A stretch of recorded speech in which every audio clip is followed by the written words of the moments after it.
Se doveva esserci un posto freddo e bagnato, quello non poteva che essere qui, in Inghilterra. UK Silverstone, signori. Sì, ecco, magari non così tanto perché tra poco dovremo andare a comprare delle moto d'acqua.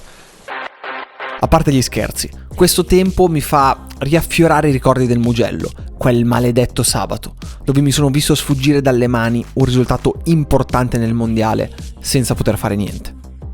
Silverstone era una di quelle piste segnate in rosso sul calendario, rettilini infiniti e pista sconosciuta. Ma il destino sembra che voglia tendermi la mano. Non che le condizioni di bagnato siano una garanzia per essere competitivi, come abbiamo visto in Germania, ma di sicuro possono scombinare le carte e rendere i miei palesi svantaggi meno importanti. Non so cosa succederà nel futuro, ma sono ben consapevole che queste occasioni bisogna sfruttarle. È il momento di osare. Benvenuti in questa nuova serie, Road to MotoGP 2023.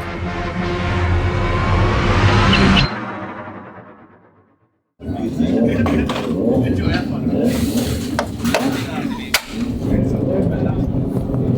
temperature delle gomme, ok? Che scendono troppo. Vanno giù.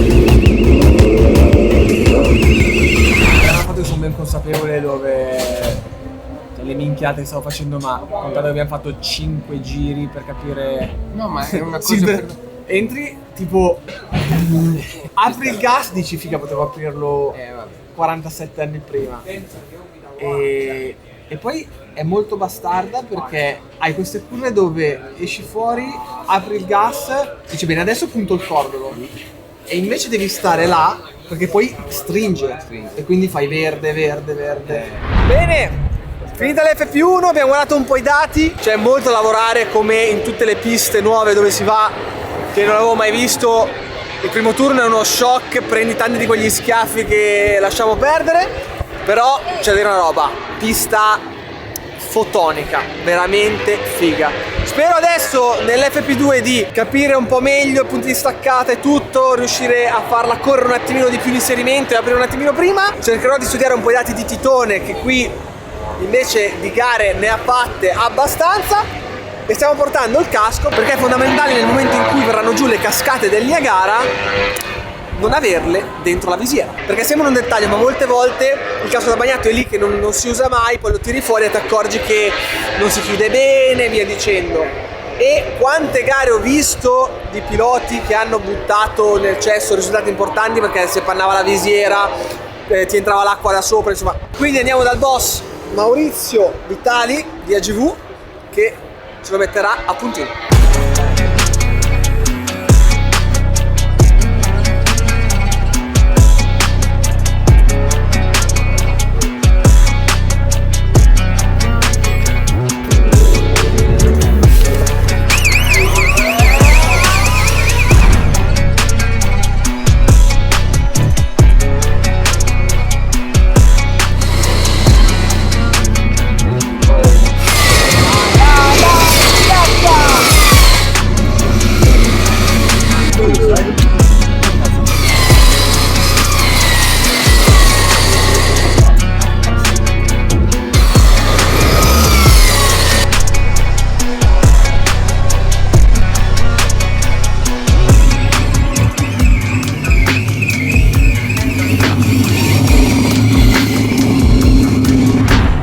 Per le Q1 non fai tempo a capire cosa sta succedendo che devi già dare il 110%.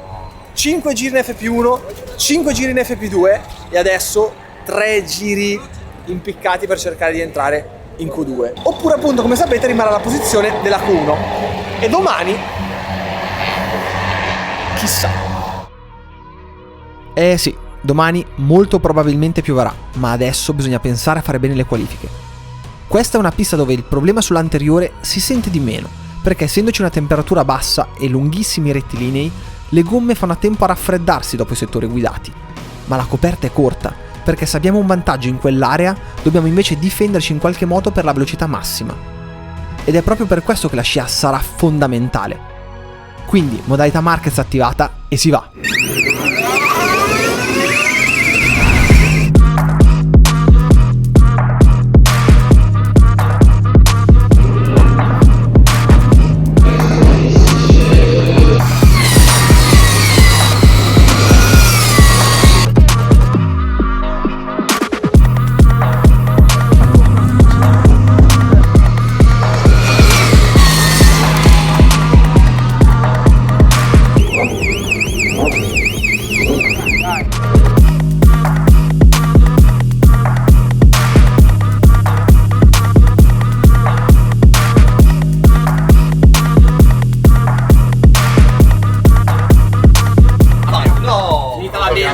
Gasolina.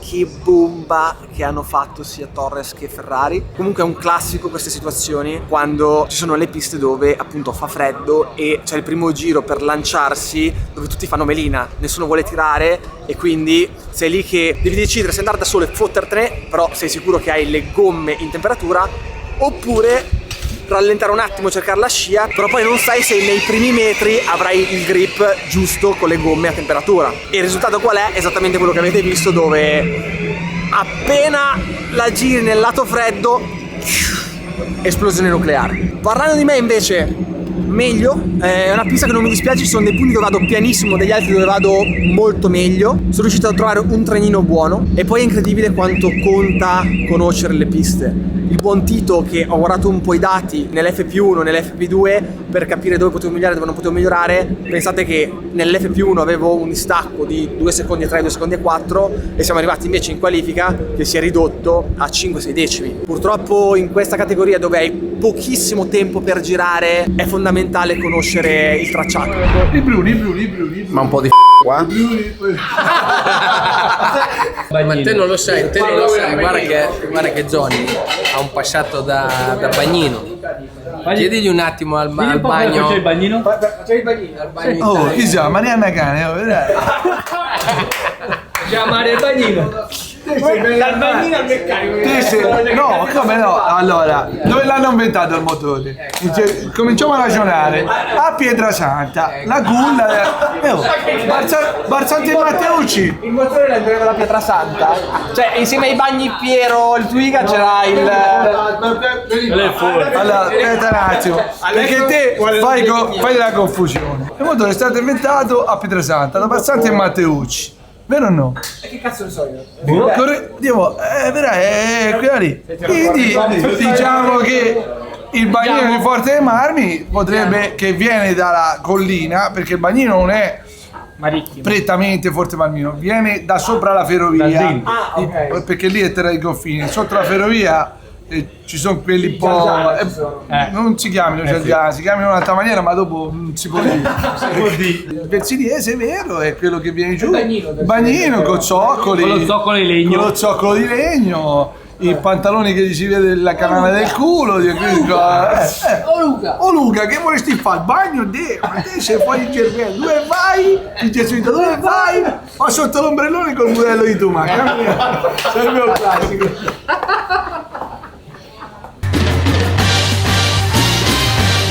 Te sei stato in via di mezzo a Pietrasanta.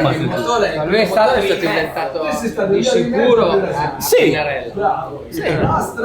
Quelli Sei andato a cena all'Enoteca Marcucci. secondo sicuro. Peccato. Lì non si muove foglia che io non lo sappia. Lì non si muove foglia che io non lo sappia. E che qualcuno con una mora con un vestito bordeaux.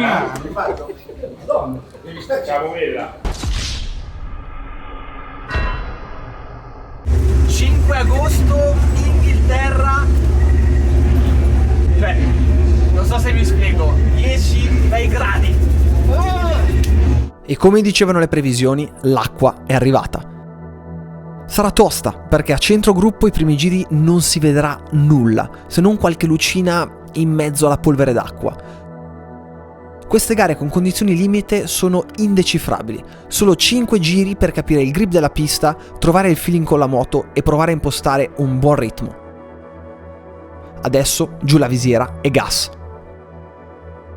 Come potete vedere, condizioni proibitive. La cosa che mi fa piacere è che almeno mi hanno montato una telecamera anteriore che fa capire molto bene quello che vede il pilota, cioè niente. A parte questo, un'altra roba che mi fa sorridere è che qui, per essere cauti, per non far delle cavolate che sono successe al Mugello, abbiamo deciso di fare solo un giro per capire la pista in queste condizioni. Ovviamente era molto meglio farne due, perché non conoscendola, insomma, prendi il ritmo molto più facilmente. E invece dai calcoli sembrava fossimo veramente troppo impiccati, invece molta gente ha fatto 2 giri. In ogni caso, pronti a partire, vediamo come va.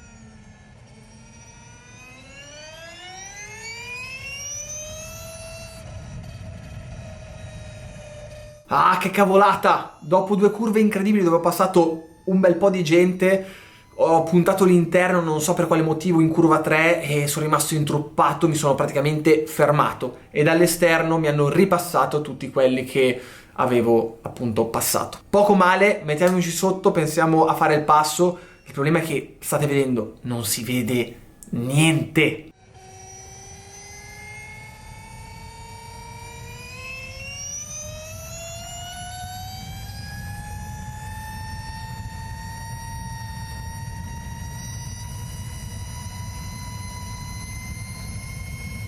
Ho Zannoni qui davanti a me e subito dopo c'è Tito, mio compagno di squadra. Devo cercare di passare Kevin perché in questa fase di gara sono un attimino più veloce e se non voglio perdere Tito devo sbrigarmi.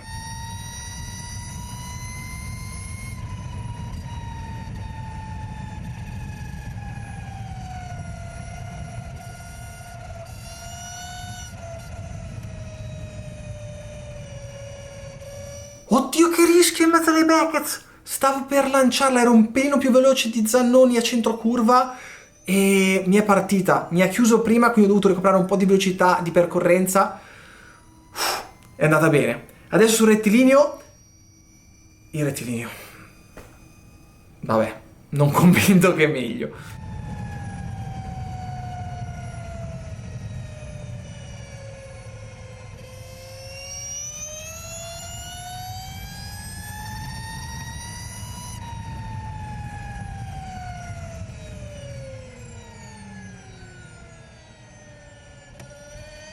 Sto perdendo troppo tempo, sorpassi contro sorpassi, non vedo una bega, quindi una volta freno giusto, l'altra volta vado lungo di 100 metri, non va bene. Ho fatto i primi 3 giri completamente a caso, senza riferimenti, è normale, bisogna un po' scoprire la pista mano a mano. Però adesso devo concentrarmi, devo cercare di passare Zannoni, prendere i miei punti di riferimento e provare a cercare un minimo di ritmo, perché se vado a sensazione come ho fatto fino adesso, cioè non faccio una traiettoria giusta.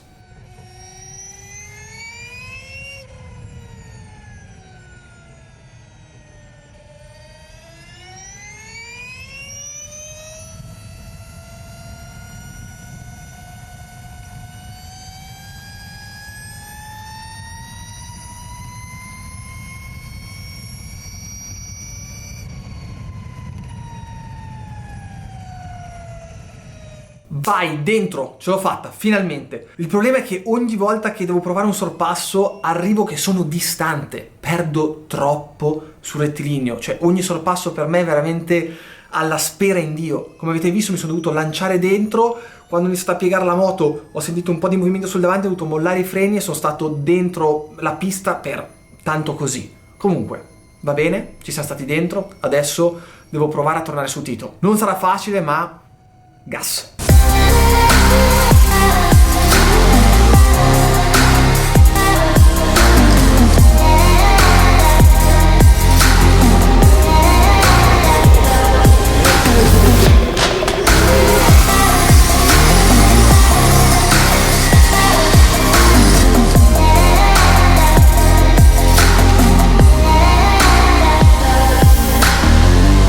Sembrava veramente difficile, ma ho recuperato Tito. Adesso cerchiamo di non fare la frittata del team Pramac, quindi attenzione. Però dovrò cercare il punto preciso, vedere un attimo dove ne ho un pochino di più, infilarmi e cercare di andare via. Un buon punto di sorpasso, se esco bene, può essere in fondo al dritto dopo le Beckets, oppure nel primo settore dove sono molto scorrevole e mi sembra di averne un pochino di più.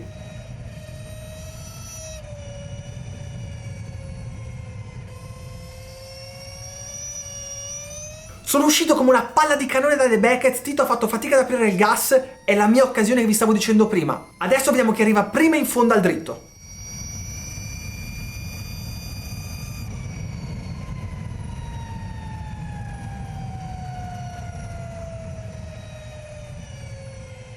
Ah, che palle questo mio culone. Perché quando esci con 15 all'ora di vantaggio dalla curva e poi ti ritrovi dietro a metà rettilineo, te le fa scendere.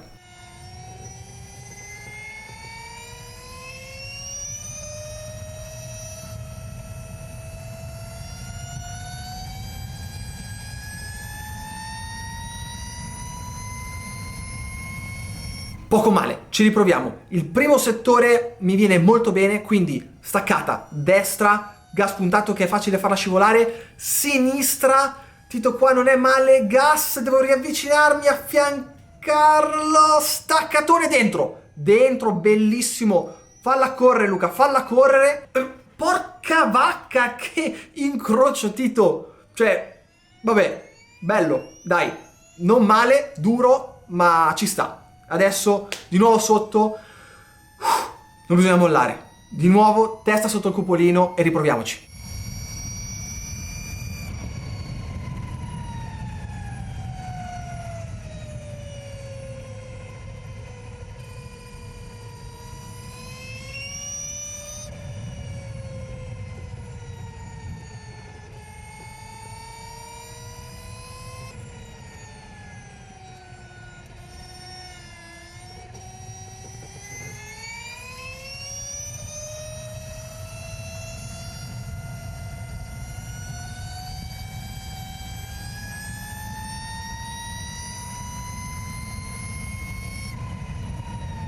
Di nuovo Zannoni, pensavo di averlo mollato dietro, invece cavoli, era lì. Però non posso assolutamente mollarlo lì davanti, devo rispondere subito.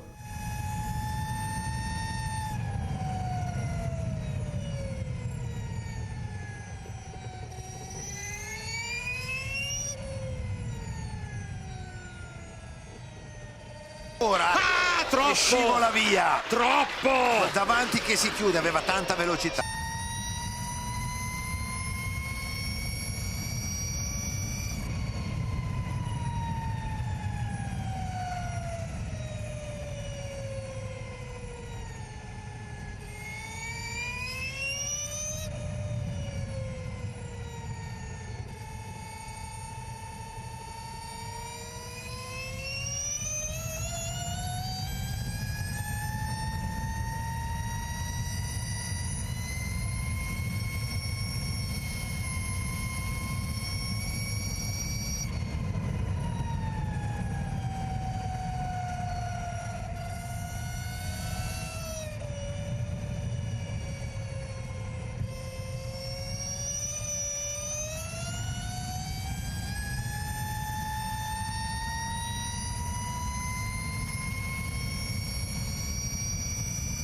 Mancano poche curve, è andato lo strappone, molto semplicemente non ne avevo per stare lì con loro, avrei dovuto prendere troppi rischi, quindi in tranquillità arriviamo in fondo e poi c'è gara 2.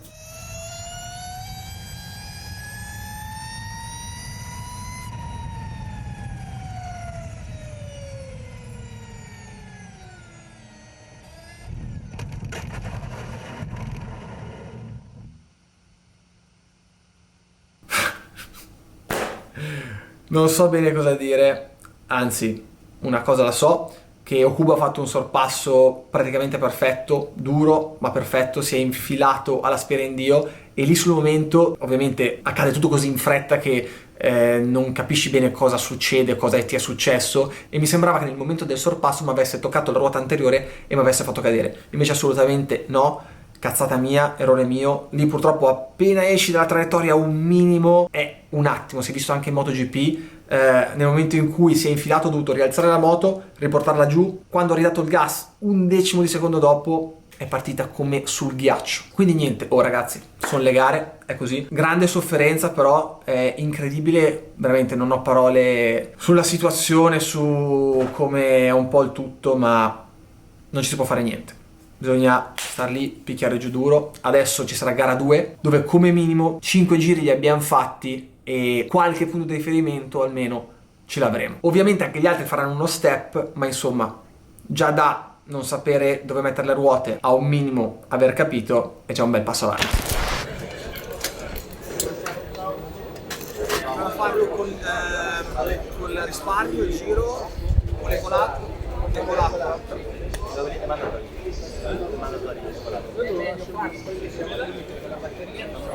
No, è mandatorio farlo o è meglio farlo? Allora, è importante. I cadi prima che dovevamo fare un giro in più, ci hanno detto che non lo dovevamo fare perché era bagnato.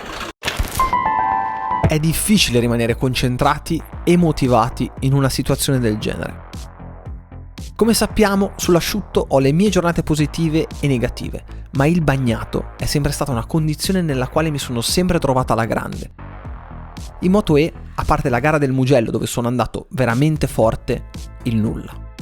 Sarà che inconsciamente sto perdendo fiducia? Semplicemente ho disimparato a guidare? Oppure altro? Non lo so.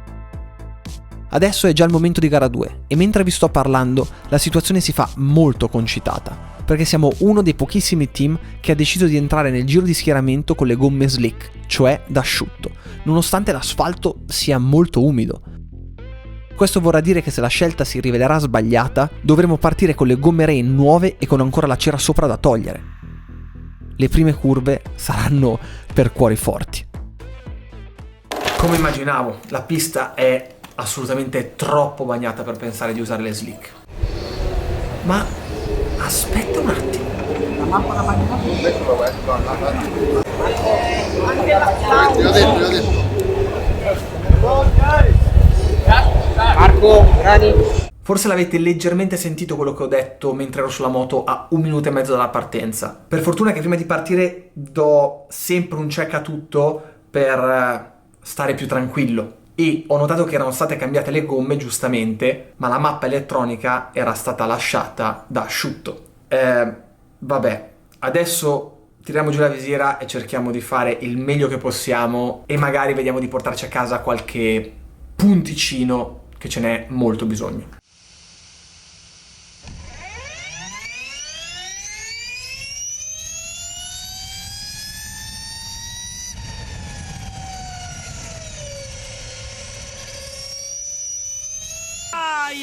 Ai, centrato Krummenacher da una moto C58 che mi sembra...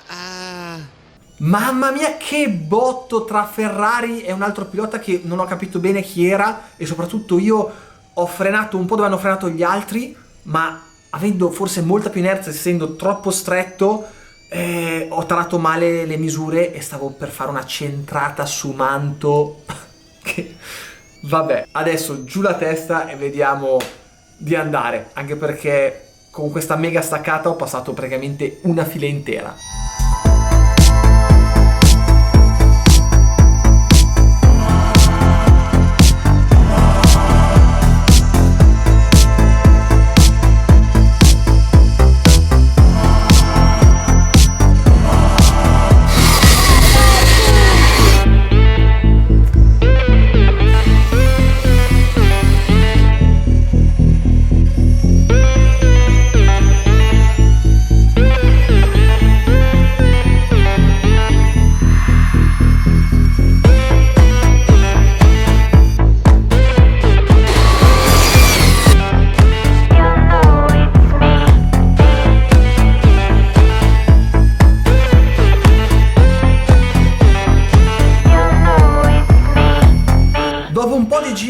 Gli altri, il gruppo dei primi è andato assolutamente via, non ho assolutamente il passo per stare lì davanti, non voglio prendermi rischi, a sto giro va così, Ma a parte quello sembra che pian pianino mi stia avvicinando a Mika Perez lì davanti, un po' come era successo in gara 1 con Tito, quindi dai, pian pianino magari vediamo di tornargli sotto.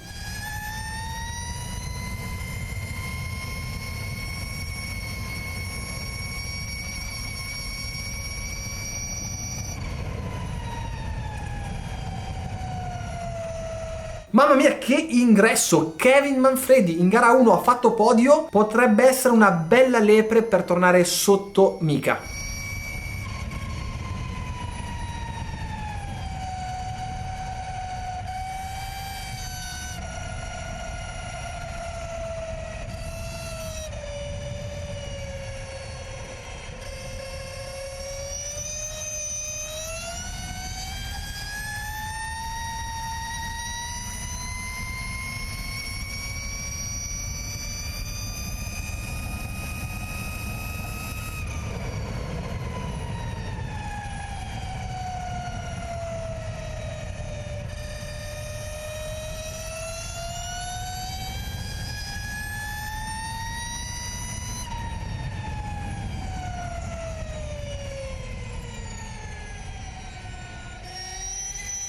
E anche Okubo, olè, si è unito alla festa. È una cosa che non concepisco, è come il feeling in certe situazioni, la pista, ti modifichino molto la prestazione. Cioè, pensiamo che al Mugello, partendo dalla pit lane, ero riuscito a tornare sotto a Okubo, a passarlo e andarmene via. Invece qui, tutte e due le gare, insomma, siamo stati in battaglia, se così possiamo dire. La moto, uno sport molto particolare.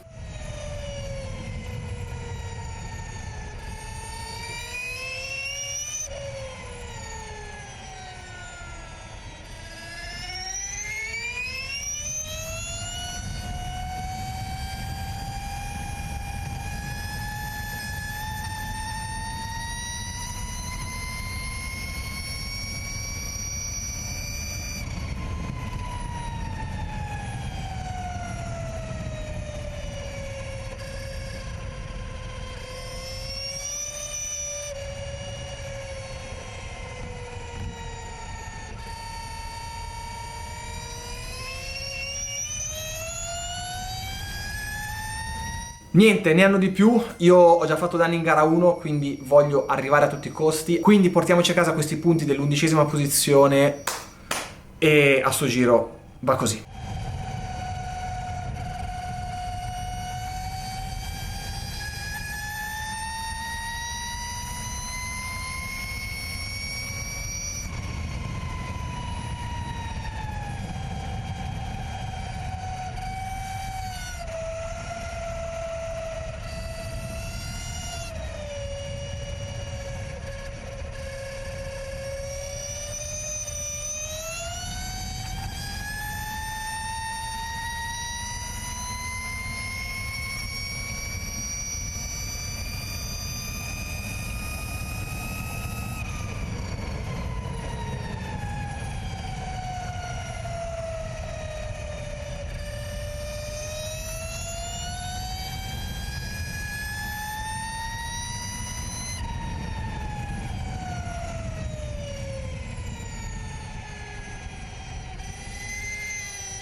Bene, ho voluto farvi vivere il weekend di gara esattamente come l'ho vissuto io, senza sapere che purtroppo ho corso in condizioni veramente precarie. Giustamente vi starete chiedendo, ma come hai fatto a non accorgerti di avere qualcosa? Ovviamente lo sapevo, non stavo bene, ma ho comunque stretto i denti perché pensavo che con quelle condizioni, dato che con l'acqua guidi molto più dolce, potessi dire in ogni caso la mia. Cosa che a parte la top 10 sfiorata in gara 2 è stata poca cosa. Tornato in Italia mi sono sottoposto a una risonanza magnetica alla schiena e, senza entrare nei dettagli tecnici, mi è stato imposto un mese di stop con annessa cura farmacologica. Chi mi segue da tempo sa che la mia schiena non è che sia proprio un gioiellino, soprattutto dopo essere stato investito l'anno scorso nell'ultima gara a Imola. Ecco, diciamo che prendersi una moto da 200 kg nella schiena, che già non sta benissimo e ha i suoi problemini, non è proprio il massimo. E a fasi alterne mi escono purtroppo queste rotture di cavolo che ti creano molto più scompenso rispetto a un braccio rotto, a un dito rotto, perché quello stai fermo 20 giorni, lo sai, ti passa e vi dicendo. Nella mia condizione è una condizione nella quale da un momento all'altro, per una cavolata, vi dico solo che l'ultima volta nella quale sono stato male ha iniziato a farmi male perché ho starnutito troppo forte, per farvi capire la condizione bellissima nella quale sono. Diciamo che appunto bisogna un po' vivere la giornata. Di conseguenza sarò costretto a saltare Austria e Barcellona per cercare di avere qualche speranza di correre nell'ultima tappa del mondiale a Misano. Di sicuro man mano che usciranno i video vi terrò aggiornati sulla situazione, ma se volete avere sempre le notizie in tempo reale di quello che sta succedendo, di quello che non sta succedendo e soprattutto qualche spoiler prima del tempo, seguite gli altri profili social perché sono più istantanei. Avete tutti i link qui sotto in descrizione. Per il resto, come al solito, gas e ci vediamo al prossimo video.